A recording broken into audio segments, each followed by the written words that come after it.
Now it's time to understand how we're going to define mastering a chapter and when you're ready to move on. As we saw before, you've got 30% of your grade allocated to quizzes, 20% to participation. The most important part of your grade is 50% exams. Exams include your chapter test as well as projects that go along with a chapter. Now, you are only able in this course, the Hybrid Spanish 1 course, to move on to the next chapter once you have mastered the chapter that you are in currently. In order to demonstrate mastery, you have to score an 80% on your chapter test. If you score above an 80%, you're good to go. You move on to the next chapter. Let's say you don't score an 80%. That's unfortunate. It might set you back.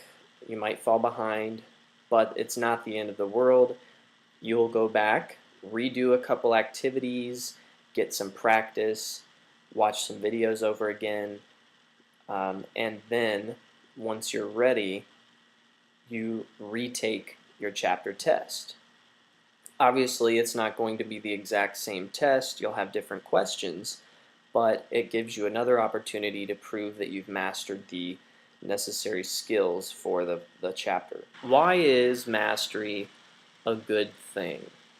Well, for example, if you're in the preliminary chapter or chapter 1, you really need a good solid foundation in order to be successful in the upcoming chapters.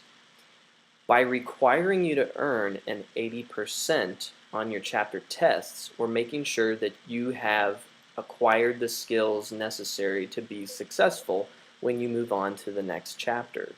If you haven't earned an 80%, it's a red flag that you need to go back and build that foundation more solidly.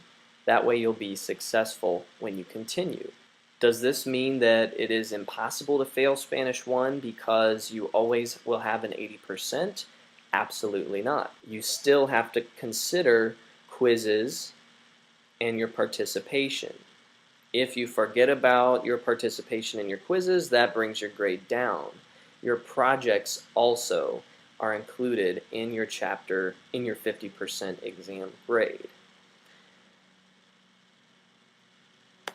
So, how do you earn credit for Spanish 1? How do you pass the course? If you complete Lecciones Preliminares, Chapter 1 and Chapter 2 by the first 9 weeks, you're at the right pace.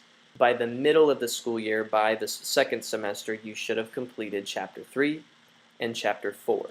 At this point, if you've completed the exams and the projects all the way up through Chapter 4, you have half of a credit for Spanish 1. When we continue with the second semester, you need to be finished with the book all the way through to Chapter 8 in order to receive 1 complete credit for Spanish 1 and be ready to take Spanish 2 the next year. Let's explore the scenario of the student who doesn't make it all the way to Chapter 8, doesn't complete Spanish 1 because there have been some issues in previous chapters. You've had to maybe retake a couple exams, and you've been held back because of that 80% mastery requirement. Here's how it works.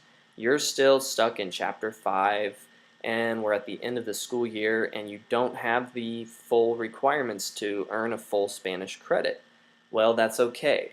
What you do is sign up for Spanish 1 again next year.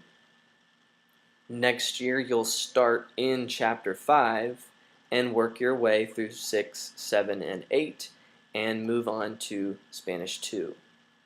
So, you will only reach the finish line by getting to Chapter 8 and completing the course. This is really a great design because there's no way you can pass Spanish 1 unless you truly have learned the skills that are necessary to move on to Spanish 2.